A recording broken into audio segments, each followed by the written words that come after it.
ओम शांति। आज 5 अगस्त 2025। आज बाप दादा के अनमोल मधुर महावाक्य सुनते हैं। मीठे बच्चे, बाप आए हैं इस वेश्यालय को शिवालय बनाने। तुम्हारा कर्तव्य है वेश्याओं को भी ईश्वरी संदेश दे, उनका भी कल्याण करना। आज की मूल्य में प्रश्न है, कौन से बच्चे अपना बहुत बड़ा नुकसान करते हैं? उत्तर है, जो किसी भी कारण से मुरली पढ़ाई मिस करते हैं, वह अपना बहुत बड़ा नुकसान करते हैं। कई बच्चे तो आपस में रूठ जाने के कारण क्लास में ही नहीं आते, कोई ना कोई बहाना बनाकर घर में ही सो जाते हैं। इससे वे अपना ही नुकसान करते हैं, क्योंकि बाबा तो रोज कोई ना कोई नई युक्तियां बताते रहते हैं। सुनेंगे ही नहीं तो अमल में कैसे लाएंगे? ओम शांति। मीठे मीठे रूहानी बच्चे यह तो जानते हैं कि अभी हम विश्व के मालिक बनने के लिए पुरुषार्थ कर रहे हैं। भल माया भी भुला देती है, कोई कोई को तो सारा दिन भुला देती है, कभी याद ही नहीं करते जो खुशी भी हो। हमको भगवान पढ़ाते हैं, यह भी भूल जाते हैं। भूल जाने के कारण फिर कोई सर्विस नहीं कर सकते। रात को बाबा ने समझाया, अधम ते अधम जो वेश्याएं हैं उनकी सर्विस करनी चाहिए। वेश्याओं के लिए तुम ऐलान करो कि तुम बाप के इस ज्ञान को धारण करने से स्वर्ग के विश्व की महारानी बन सकती हो। साहूकार लोग नहीं बन सकते। जो जानते हैं, पढ़े लिखे हैं, वह प्रबंध करेंगे उन्हों को ज्ञान देने का। तो बिचारी बहुत खुश होंगी, क्योंकि वह भी अबलाएं हैं। उनको तुम समझा सकते हो। युक्तियां तो बहुत ही बाप समझाते रहते हैं। बोलो, तुम ही उच्च ते उच्च, नीच ते नीच बनी हो। तुम्हारे नाम से ही भारत वेश्यालय बना है। फिर तुम शिवालय में जा सकती हो, यह पुरुषार्थ करने से। तुम अभी पैसे के लिए कितना गंदा काम करती हो, अब यह छोड़ो। ऐसा समझाने से वह बहुत खुश होंगी, तुमको कोई रोक नहीं सकते। यह तो अच्छी बात है ना। गरीबों का ही भगवान पैसे के कारण बहुत गंदा काम करती हैं। उन्हों का जैसे धंधा चलता है। अभी बच्चे कहते हैं हम युक्तियां निकालेंगे, सर्विस वृद्धि को कैसे पाए।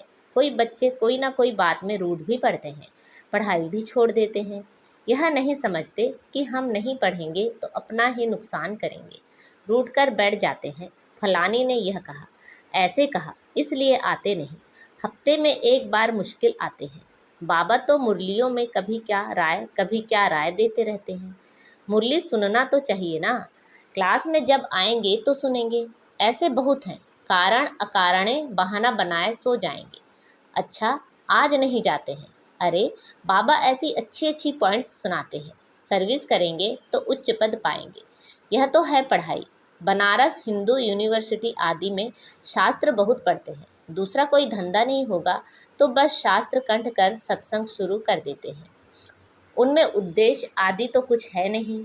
इस पढ़ाई से तो सबका बेड़ा पार होता है। तो तुम बच्चों को ऐसे ऐसे अधम की सर्विस करनी है। साहूकार लोग जब देखेंगे यहाँ ऐसे ऐसे आते हैं तो उनके आने की दिल नहीं होगी। देह अभिमान है ना, उनको लज्जा आएगी। अच्छा, तो उनका एक अलग स्कूल खोल लो। वह पढ़ाई तो है पाई पैसे की, शरीर निर्वाहार्थ। यह तो है 21 जन्मों के लिए। कितनों का कल्याण हो जाएगा।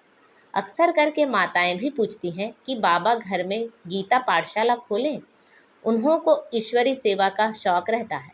पुरुष लोग तो इधर उधर क्लब आदि में घूमते रहते हैं। साहूकारों के लिए तो यहाँ ही स्वर्ग है। कितने फैशन आदि करते रहते हैं, लेकिन देवताओं की तो नेचुरल ब्यूटी देखो कैसी है। कितना फर्क है। वैसे यहाँ तुमको सच सुनाया जाता है तो कितने थोड़े आते हैं, सो भी गरीब उस तरफ झट चले जाते हैं। वहाँ भी श्रृंगार आदि करके जाते हैं। गुरु लोग सगाई भी कराते हैं। यहाँ किसी की सगाई कराई जाती है तो भी बचाने के लिए। काम चिता पर बैठने से बच जाएं, ज्ञान चिता पर बैठ पद्म भाग्यशाली बन जाएं। माँ बाप को कहते हैं यह बर्बादी का धंधा छोड़ चलो स्वर्ग में, तो कहते हैं क्या करें। यह दुनिया वाले हमारे ऊपर बिगड़ेंगे कि कुल का नाम बदनाम करते हैं। शादी ना कराना कायदे के बरखिलाफ है। लोक लाज कुल की मर्यादा छोड़ते नहीं हैं। भक्ति मार्ग में गाते हैं, मेरा तो एक दूसरा ना कोई। मीरा के भी गीत हैं। फीमेल्स में नंबर 1 भक्तिन मीरा, मेल्स में नारद गाया हुआ है। नारद की भी कहानी है ना।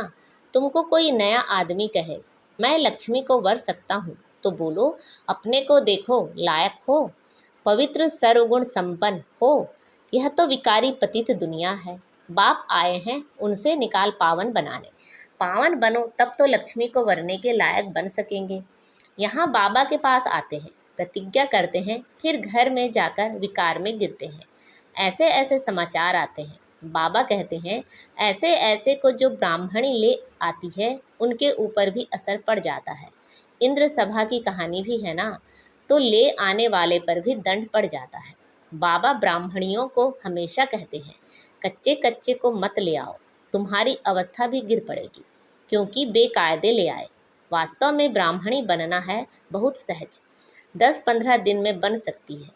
बाबा किसी को भी समझाने की बहुत सहज युक्ति बताते हैं।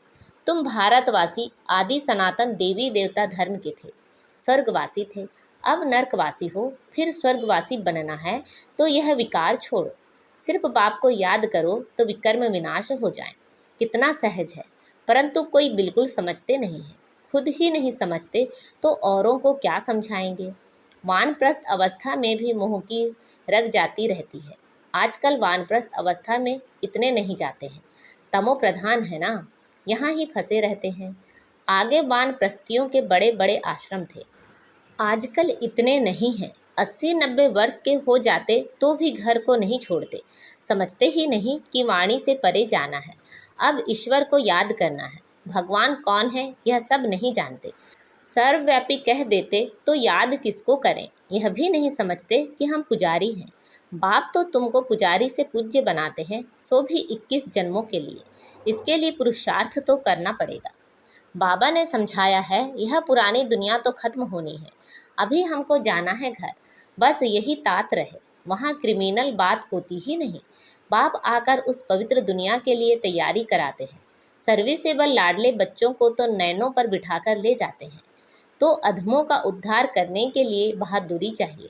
उस गवर्नमेंट में तो बड़े बड़े झुंड होते हैं, टिप टॉप हो जाते हैं पढ़े लिखे। यहाँ तो कई गरीब साधारण हैं, उनको बाप बैठ इतना उच्च बनाते हैं। चलन भी बड़ी रॉयल चाहिए। भगवान पढ़ाते हैं, उस पढ़ाई में कोई बड़ा इम्तिहान पास करते हैं तो कितना टिप टॉप हो जाते हैं। यहाँ तो बाप गरीब निवाज है, गरीब ही कुछ ना कुछ भेज देते हैं। 1-2 रुपये का भी मनी ऑर्डर भेज देते हैं। बाप कहते हैं तुम तो महान भाग्यशाली हो, रिटर्न में बहुत मिल जाता है। यह भी कोई नई बात नहीं, साक्षी हो ड्रामा देखते हैं। बाप कहते हैं बच्चे अच्छी रीति पढ़ो, यह ईश्वरी यज्ञ है, जो चाहे सो लो, लेकिन यहाँ लेंगे तो वहाँ कम हो जाएगा। स्वर्ग में तो सब कुछ मिलना है।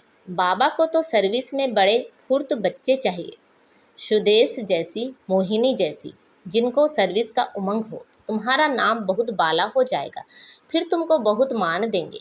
बाबा सब डायरेक्शन देते रहते हैं। बाबा तो कहते हैं यहाँ बच्चों को जितना समय मिले याद में रहो। इम्तिहान के दिन नज़दीक होते हैं तो एकांत में जाकर पढ़ते हैं। प्राइवेट टीचर भी रखते हैं। हमारे पास टीचर तो बहुत हैं, सिर्फ पढ़ने का शौक चाहिए। बाप तो बहुत सहज समझाते हैं, सिर्फ अपने को आत्मा निश्चय करो। यह शरीर तो विनाशी है, तुम आत्मा अविनाशी हो। यह ज्ञान एक ही बार मिलता है, फिर सतयुग से लेकर कलयुग अंत तक किसी को मिलता ही नहीं, तुमको ही मिलता है। हम आत्मा हैं, यह तो पक्का निश्चय कर लो। बाप से हमको वर्षा मिलता है, बाप की याद से ही विकर्म विनाश होंगे। बस यह अंदर रटते रहें तो भी बहुत कल्याण हो सकता है, परंतु चार्ट रखते ही नहीं, लिखते लिखते फिर थक जाते हैं। बाबा बहुत सहज कर बतलाते हैं, हम आत्मा सतो प्रधान थी, अब तमो प्रधान बनी हूँ। अब बाप कहते हैं मुझे याद करो तो सतो प्रधान बन जाएंगे। कितना सहज है, फिर भी भूल जाते हैं। जितना समय बैठो अपने को आत्मा समझो। मैं आत्मा बाबा का बच्चा हूँ। बाप को याद करने से स्वर्ग की बादशाही मिलेगी। बाप को याद करने से आधा कल्प के पाप भस्म हो जाएंगे। कितना सहज युक्ति बतलाते हैं।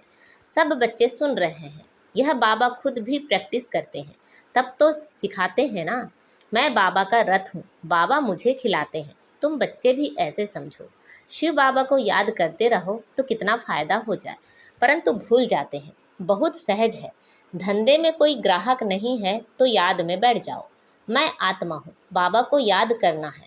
बीमारी में भी याद कर सकते हो, बांधेली हो तो वहाँ बैठ तुम याद करती रहो, तो 10-20 वर्ष वालों से भी उच्च पद पा सकती हो। अच्छा, मीठे मीठे से खिलते बच्चों प्रति माता पिता बाप दादा का याद प्यार और गुड मॉर्निंग। रूहानी बाप की रूहानी बच्चों को नमस्ते। हम सब रूहानी बच्चों की रूहानी माता पिता बाप दादा को याद प्यार गुड मॉर्निंग और नमस्ते। आज की मुरली से धारणा के लिए मुख्य सार है, सर्विस में बहुत बहुत फुर्त बनना है। जितना समय मिले एकांत में बैठ बाप को याद करना है। पढ़ाई का शौक रखना है, पढ़ाई से रूठना नहीं है। अपनी चलन बहुत बहुत रॉयल रखनी है, बस अब घर जाना है। पुरानी दुनिया खत्म होनी है, इसलिए मोह की रगें तोड़ देनी है। वानप्रस्थ वाणी से परे अवस्था में रहने का अभ्यास करना है। अधमों का भी उद्धार करने की सेवा करनी है। आज बाबा ने हमें वरदान दिया है, श्रेष्ठ वृत्ति द्वारा वृत्तियों का परिवर्तन करने वाले सदा सिद्धि स्वरूप भव।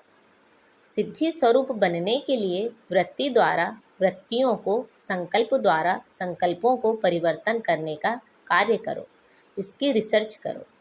जब इस सेवा में बिजी हो जाएंगे तो यह सूक्ष्म सेवा स्वतः कई कमजोरियों से पार कर देगी। अभी इसका प्लान बनाओ तो जिज्ञासु भी ज़्यादा बढ़ेंगे, मदोगरी भी बहुत बढ़ेगी, मकान भी मिल जाएंगे, सब सिद्धियां सहज हो जाएंगी। यह विधि सिद्धि स्वरूप बना देगी। आज का स्लोगन है, समय को सफल करते रहो तो समय के धोखे से बच जाएंगे। अच्छा, अव्यक्त इशारे। सहज योगी बनना है तो परमात्मा प्यार के अनुभवी बनो। बाप का बच्चों से इतना प्यार है जो रोज प्यार का रिस्पॉन्स देने के लिए इतना बड़ा पत्र लिखते हैं, याद प्यार देते हैं और साथी बन सदा साथ निभाते हैं। तो इस प्यार में अपनी सब कमजोरियां कुर्बान कर दो। परमात्मा प्यार में ऐसे समाये रहो जो कभी हद का प्रभाव अपनी ओर आकर्षित ना कर सके। सदा बेहद की प्राप्तियों में मगन रहो, जिससे रूहानियत की खुशबू वातावरण में फैल जाए। अच्छा, ओम शांति।